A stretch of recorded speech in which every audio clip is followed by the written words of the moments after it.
तुम्हाला गेल्याच व्हिडिओ सांगितलं होतं पॅन्ट व्हायचं म्हणजे पॅन्ट खराब व्हायचं कारण काय. तर लगेच तिनं चालूच केलं काम. तुम्हाला सांगितलं तिची नको तुम्ही पाहू शकता. काय नाही यायचं उगच काय काम नसतंय. नकाने वरबडायचं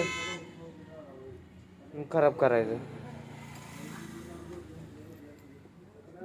दुसरं काय काम नाही तिला. नको बघू.